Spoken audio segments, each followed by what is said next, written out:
सण उत्सवाच्या काळात तसेच आतंकवादी हमला किंवा कायदा व सुव्यवस्था परिस्थिती निर्माण झाल्यास करावयाच्या उपाययोजनांबाबत अकोट शहर पोलिसांच्या वतीने 4 एप्रिल रोजी शहरात मॉक ड्रिलचे आयोजन करण्यात आले होते।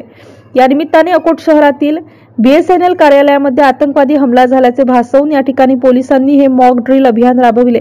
यावेळी तात्काळ अकोट शहरात मुख्य ठिकाणी नाकाबंदी करून अकोट शहराच्या बाहेर जाणारी वाहतूक थांबवण्यात आली होती।